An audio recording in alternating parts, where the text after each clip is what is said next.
വർഷങ്ങൾ പഴക്കമുള്ള കണക്ക് തീർത്ത് ഇസ്രയേൽ പ്രതികാരം ചെയ്തു കഴിഞ്ഞിരിക്കുന്നു. ഹമാസിന്റെ ഏറ്റവും വലിയ തലവനെ, ഭൂഗർഭ തുരങ്കങ്ങളിൽ ഒളിച്ചിരുന്ന നേതാവിനെ ഇസ്രയേലിന്റെ കൃത്യമായ മിസൈൽ ആക്രമണത്തിൽ വകവരുത്തി.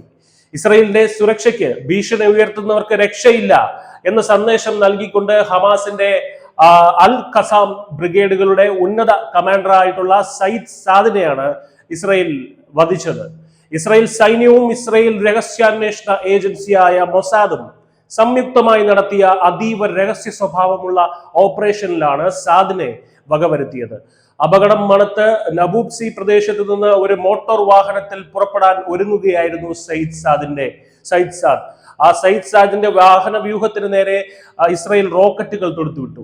വാഹനവും വാഹന വ്യൂഹവും തകർത്ത് യാതൊരു പിഴവുമില്ലാതെ ലക്ഷ്യം പൂർത്തിയാക്കി ഇസ്രായേൽ പ്രധാനമന്ത്രി ബെഞ്ചമിൻ നെതന്യാഹുവും പ്രതിരോധ മന്ത്രി ഇസ്രായേൽ കാറ്റ്സും ഈ ആക്രമണം സ്ഥിരീകരിച്ചിട്ടുണ്ട്.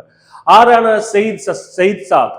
ഹമാസിന്റെ ഏറ്റവും മാരകമായിട്ടുള്ള അൽ ഖസാം ബ്രിഗേഡുകളുടെ ഉന്നത കമാൻഡറും ഗറില്ല ആക്രമണങ്ങളിൽ വിദഗ്ധനും ഹമാസിന്റെ ആയുധ നിർമ്മാണ ഫാക്ടറിയുടെ തലവനുമായിരുന്നു സയ്യിദ് സാദ്.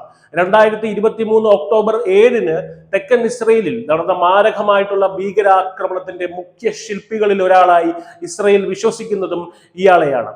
2 വർഷം മുമ്പ് നടന്ന ഈ ഇസ്രയേലിൽ നടന്ന ഭീകരാക്രമണം ഉൾപ്പെടെയുള്ള നിരവധി ഹമാസ് ആക്രമണങ്ങൾക്കുള്ള കൃത്യമായിട്ടുള്ള ഒരു പ്രതികാരമാണ് ഇസ്രയേൽ ഈ ഓപ്പറേഷനിലൂടെ ഇപ്പോൾ നടപ്പിലാക്കിയിരിക്കുന്നത്.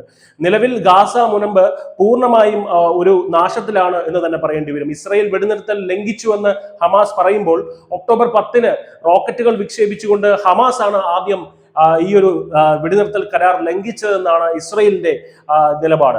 ഈ ലംഘനം സമാധാന ചർച്ചകൾ അപ്രസക്തമാക്കുകയും ഇസ്രയേലിനെ ശക്തമായിട്ടുള്ള ഒരു തിരിച്ചടിക്ക് പ്രേരിപ്പിക്കുകയും ചെയ്തു.